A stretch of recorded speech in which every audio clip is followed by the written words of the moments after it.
Hi, this is Rajesh Sharma. Metro rail project విషయంలో రేవంత్ రెడ్డి ప్రభుత్వం తగ్గేదేలే అన్నట్టుగా వెళ్తుంది.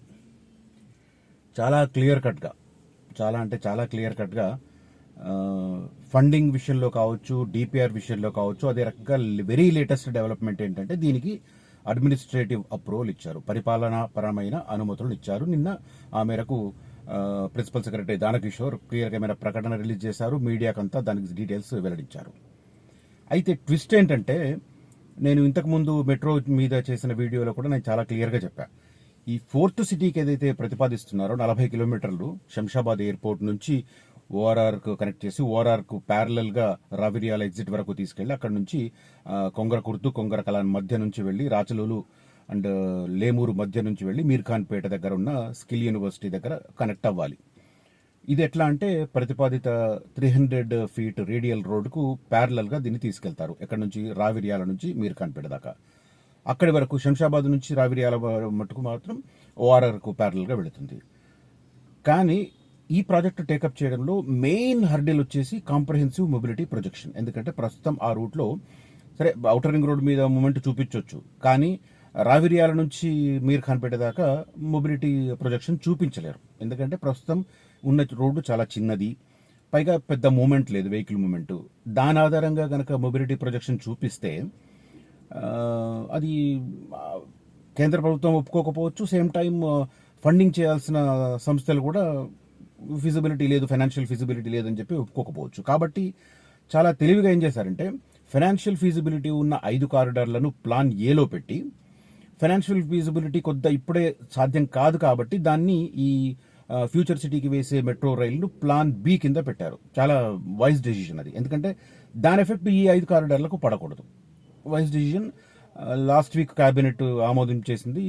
లేటెస్ట్గా మున్సిపల్ అడ్మినిస్ట్రేషన్ డిపార్ట్మెంట్ దానికి పరిపాలనాపరమైన అనుమతులను మంజూరు చేసింది. ఇది వెరీ క్రూషియల్ డెవలప్మెంట్. ఇప్పుడు ఏంటి అంటే పూర్తి స్థాయిలో క్లారిటీ వచ్చింది. ఏది? 5 కారిడార్లు. అంటే ప్రస్తుతం మనకు హైదరాబాద్లో 3 కారిడార్లు ఉన్నాయి తెలుసు. 3 కారిడార్లకు ఎక్స్టెన్షన్గా ఈ 5 కారిడార్లు ప్రతిపాదించారు. దీంట్లో అత్యంత కీలకమైనది 36.6 కిలోమీటర్ల దూరంతో వేసే నాగోల్ నుంచి ఎల్బీ నగర్ మీదుగా, కర్మన్ ఘాట్ మీదుగా మైలార్దేవపల్లి, అరాంఘర్, అదే రకంగా శంషాబాద్ ఎయిర్పోర్టుకు వేసేది. చాలా క్రూషియల్. 36.6 కిలోమీటర్లు ఇది. అయితే దీంట్లో ఏంటంటే 3 చోట్ల ఇంటర్ ఎక్స్చేంజ్ వస్తుంది. ఒకటి, ప్రస్తుతం నాగోల్లో ఎండ్ అవుతున్న దాన్ని కనెక్ట్ చేయాలి. అంటే మూసీ రివర్కు ఇటుపక్క దాకా నాగోల్ దగ్గర ఉంది, మూసీ రివర్ అటుపక్క నుంచి అది స్టార్ట్ చేస్తారు. దీని నుంచి దాంట్లోకి వెళ్ళడానికి ఒక మార్గాన్ని వేయాలి, ఇంటర్లింక్ చేయాలి. మరి దీనికి కొనసాగింపుగా చేయొచ్చు కదా అంటే చేయకపోవచ్చు అనుకుంటున్నాను. ఎందుకంటే నేను ఢిల్లీ లాంటి ఎయిర్పోర్ట్లో మెట్రో చూశాను. Metro rail something different. ఇది ఎయిర్పోర్ట్ మెట్రో రైల్. దాన్ని ఇంకొద్దిగా పోష్గా, ఒక ఫారిన్ ఫీలింగ్, అదే రకంగా స్టేషన్ల మధ్య డిస్టెన్స్ ఎక్కువ ఉంటుంది, సపరేట్ ప్రైస్ కూడా, టికెట్ ప్రైస్ కూడా సపరేట్గా ఉంటుంది, ఇంకొద్దిగా లగ్జూరియస్గా దాన్ని ప్లాన్ చేస్తారు. కాబట్టి దీన్ని నాగోల్ దగ్గర ఉన్న మెట్రోకి ఇంటర్లింక్ చేస్తారు, ఇంటర్ ఎక్స్చేంజ్ వస్తుంది. లైక్ మనం అమీర్పేటలో కదా బ్లూ లైన్కు రెడ్ లైన్కు మారడానికి మనం తిరుగుతాం కదా, ఆ రకంగా ఇక్కడ ప్లాన్ చేస్తారు. సో నాగోల్ నుంచి ఈ మెట్రో ఫస్ట్ స్టేషన్ స్టార్ట్ అయ్యేదానికి ఒక ఇంటర్లింక్. తర్వాత మధ్యలో మనకు మేజర్ ఎల్బీ నగర్ స్టేడియం వస్తుంది, ఎల్బీ నగర్ స్టేషన్ వస్తుంది. ఎల్బీ నగర్ నుంచి మనకు అటు హయత్ నగర్ ఎక్స్టెన్షన్ వస్తుంది 7.1 కిలోమీటర్స్. సో అది క్రాస్ చేయాలి. అక్కడ కూడా ఈ ఎల్బీ నగర్ స్టేషన్ను లింక్ చేస్తూ సమ్ ఇంటర్ ఎక్స్చేంజ్ పాయింట్ ఇస్తారు. ఆ తర్వాత చాంద్రాయణగుట్ట, ఇప్పుడు ఏదైతే మనకు జేబీఎస్ నుంచి ఎంజీబీఎస్ వరకు ఉన్న గ్రీన్ లైన్ ఏదైతే ఉందో ఆ గ్రీన్ లైన్ను ఇంకొక 7.5 కిలోమీటర్స్ ఎక్స్టెండ్ చేసి చాంద్రాయణగుట్ట దాకా తీసుకెళ్తున్నారు. సో చాంద్రాయణగుట్ట దగ్గర కూడా మళ్ళీ ఎయిర్పోర్ట్ మెట్రోకు దాన్ని లింక్ చేయాలి. అటు నుంచి వచ్చే వాళ్ళు కూడా అక్కడ ఎయిర్పోర్ట్కు వెళ్లే వాళ్ళు అక్కడ ఇంటర్ ఎక్స్చేంజ్ అవ్వడానికి. సో అక్కడ ఒక ఇంటర్ ఎక్స్చేంజ్. ఈ 3 చాలా క్రూషియల్ ఇంటర్ ఎక్స్చేంజ్లు ఈ ఎయిర్పోర్ట్ మెట్రోకు సంబంధించి 36.6 కిలోమీటర్లు. ఇది చాలా crucial part of second phase of Hyderabad metro rail ప్రాజెక్టులో. దీనికే చాలా ఎక్కువ ఎక్స్పెండిచర్ అవుతుంది. సేమ్ టైం దీనిలో ఇంకొక హైలైట్ ఏంటంటే 36.6 కిలోమీటర్లలో 35 కిలోమీటర్లు మనకు ఎలివేటెడ్ పైన వెళ్తుంది, ఏది పిల్లర్ల మీద నిర్మించే రకంగా వెళ్తుంది. లాస్ట్ 1.5 కిలోమీటర్స్ మాత్రం అండర్ గ్రౌండ్లో వెళుతుంది. అండర్ గ్రౌండ్లో వెళ్ళి అక్కడ శంషాబాద్కు సంబంధించిన మెట్రో రైల్ స్టేషన్ అండర్ గ్రౌండ్లోనే వస్తుంది. ఇది హైలైట్ పాయింట్. ఎందుకంటే వెరీ నియర్ ఉండాలి. మళ్ళీ దూరంగా ఎక్కడో సర్ఫేస్ మీద కన్స్ట్రక్ట్ చేసి అక్కడ నుంచి మళ్ళీ వాళ్ళకు వెళ్ళడానికి మార్గం దానికంటే కూడా అండర్ గ్రౌండ్ చేసేస్తే ఇమీడియట్ గా పైకి రాగానే స్టేషన్లోకి ఎంట్రీ ఎగ్జిట్ లాగా దాన్ని ప్లాన్ చేస్తున్నారు. అది చాలా హైలైట్ పాయింట్. ఓవరాల్ గా సెకండ్ ఫేజ్ లో టేకప్ చేయబోతున్న సెకండ్ ఫేజ్ ప్లాన్ ఏలో టేకప్ చేయబోతున్న 5 కారిడార్లకు సంబంధించి ఇది 36 కిలోమీటర్లు చాలా కీలకం. ఇక మిగతా ఎక్స్టెన్షన్లో నేను నా ప్రీవియస్ వీడియోలో కూడా చెప్పాను. ఈసారి నేను లైట్ గా టచ్ చేస్తాను, ఎక్కువ డీటెయిల్డ్ గా వెళ్ళను. బట్ కాస్ట్ వైజ్ గా చెప్పాలి, మొత్తం ఫోర్త్ సిటీకి మెట్రోకు చాలా కీలకమైన డిసిజన్. నేనేమనుకున్నానంటే ఈ 5 కారిడార్లను ఇప్పుడు ముందు కేంద్ర ప్రభుత్వానికి పంపించేసి వీటికి పరిపాలనాపరమైన అనుమతులు ఆల్రెడీ ఇచ్చేశారు కాబట్టి సెంట్రల్ గవర్నమెంట్ అప్రూవల్ తీసుకున్న తర్వాత ప్రైవేట్ సంస్థలతో మాట్లాడి దానికి ఫండింగ్ తీసుకురావాలి. నేను ఇంతకు ముందే ఆ రేషియో కూడా చెప్పాను. 30% స్టేట్ గవర్నమెంట్ వాటా 7,313 కోట్ల రూపాయలు. అదే రకంగా సెంట్రల్ గవర్నమెంట్ 18% వాటా. మొదటి ఫేజ్ లో 15% సెంట్రల్ గవర్నమెంట్ వాటా ఉండింది. ఇప్పుడు సెకండ్ ఫేజ్ ఈ 5 కారిడార్లలో 18% సెంట్రల్ గవర్నమెంట్ భాగస్వామ్యం ఉంటుంది. 4,230 కోట్లు కేంద్ర ప్రభుత్వం ఇవ్వాల్సి ఉంటుంది. ఇది పార్ట్ అయిపోయింది. ఎంత అయింది? 48% వరకు అయింది, స్టేట్ అండ్ సెంటర్ కలిపి. ఇప్పుడు ప్రైవేట్ సంస్థల నుంచి తీసుకోవాలి. జైకా నుంచి ప్లాన్ చేస్తున్నారు, అదే రకంగా ఆసియన్ డెవలప్మెంట్ బ్యాంక్ నుంచి ప్లాన్ చేస్తున్నారు, న్యూ డెవలప్మెంట్ బ్యాంక్ నుంచి ప్లాన్ చేస్తున్నారు. ఈ 3 సంస్థలు కలిపి 48% అంటే 11,693 కోట్ల రూపాయలు ఈ 3 సంస్థల నుంచి లోన్ రూపంలో తీసుకోబోతున్నారు ఈ ప్రాజెక్టుకు సంబంధించి. ఏది? కారిడార్ 5 కారిడార్లకు సంబంధించి ప్లాన్ ఏలో భాగంగా metro rail second phase of హైదరాబాద్కు సంబంధించి 11,693 కోట్ల రూపాయలు 3 సంస్థల నుంచి. జైకా, జపాన్ ఇంటర్నేషనల్ సంబంధించిన సంస్థ ఏజెన్సీ ఉంటుంది జైకా.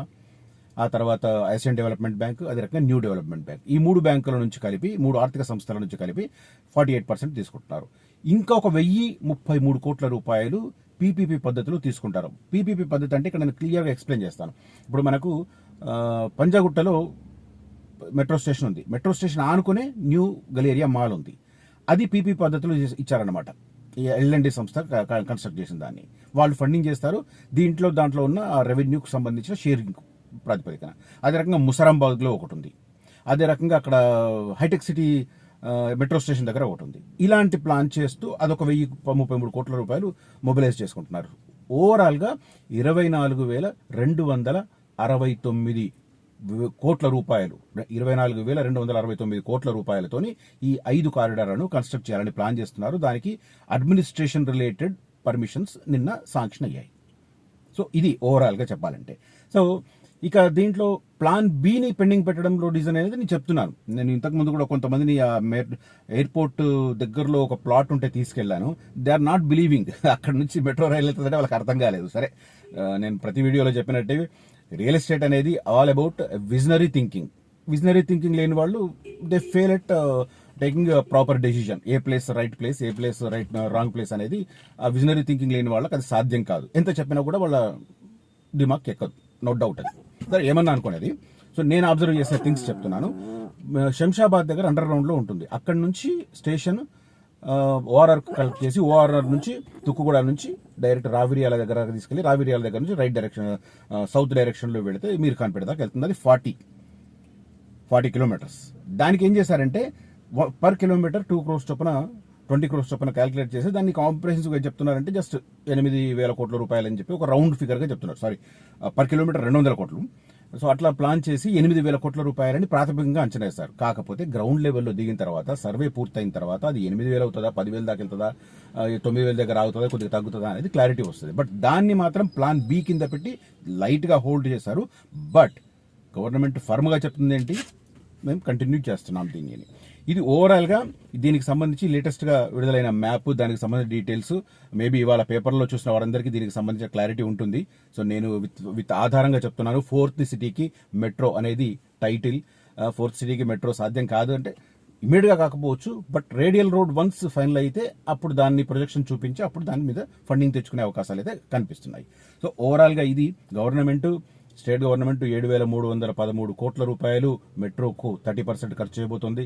కేంద్రం నుంచి 18% 4,230 కోట్లు తీసుకోబోతుంది. అదే రకంగా 11,693 కోట్ల రూపాయలు ఈ 3 ఆర్థిక సంస్థల నుంచి JICA, Asian development bank and new development bank ఈ మూడింటి నుంచి రుణం రూపంలో తీసుకోబోతుంది.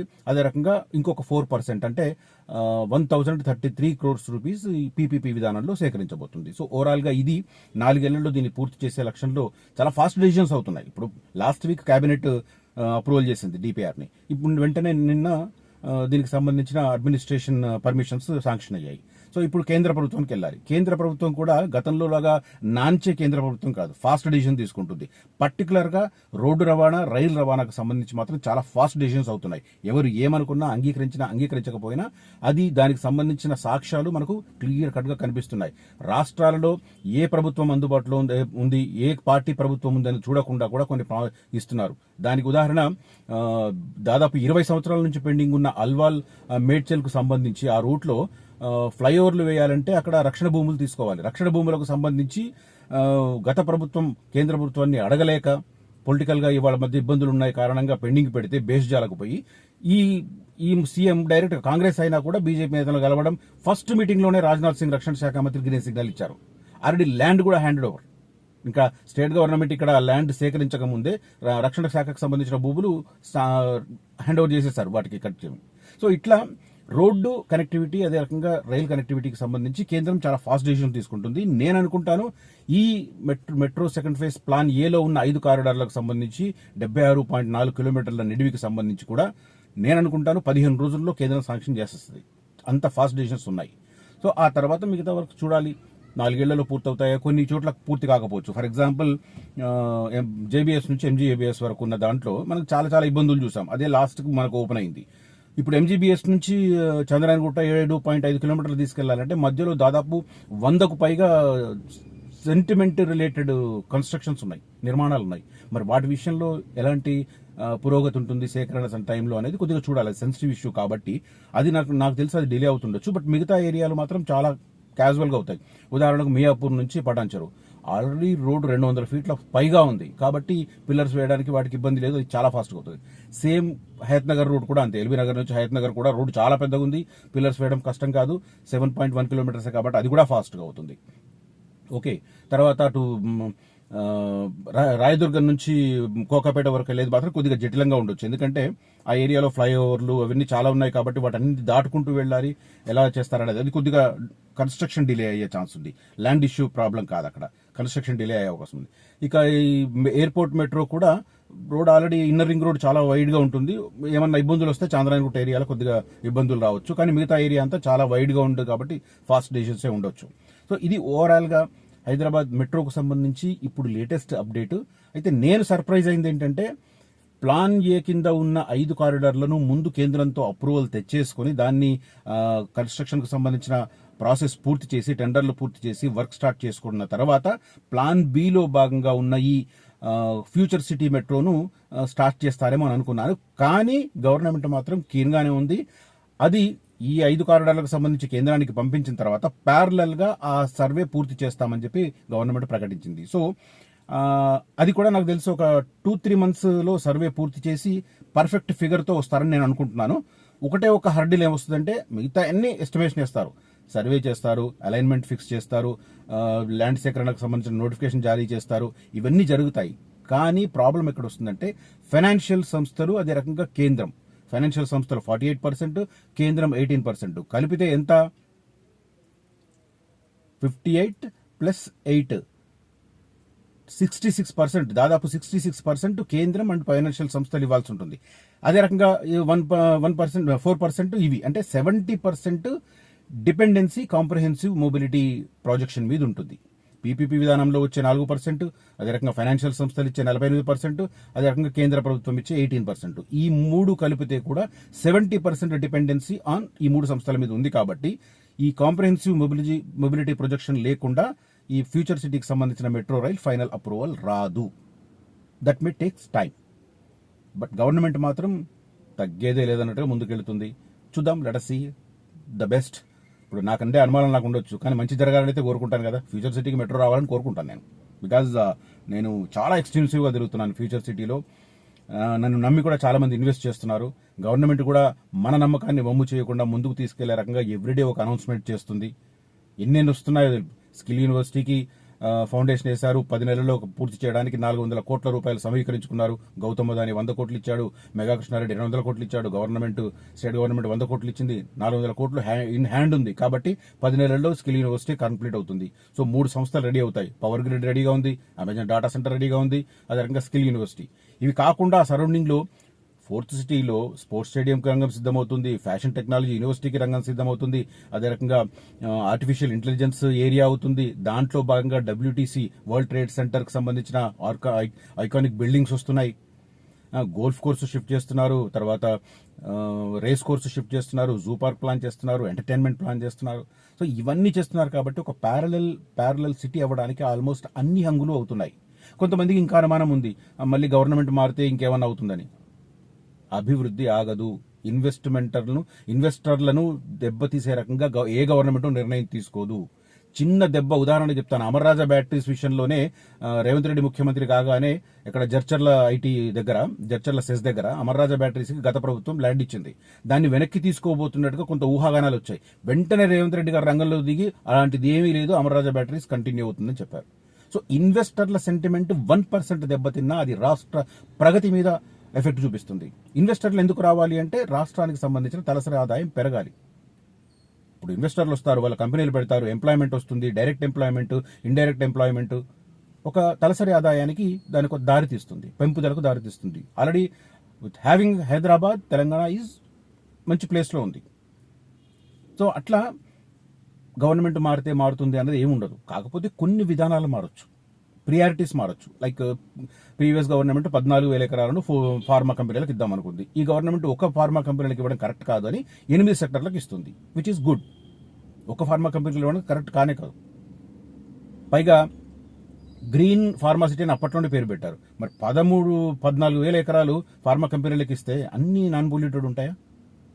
సాధ్యం కాదు కదా. సో ఇది ఇప్పుడు కాంప్రహెన్సివ్ ప్లాన్.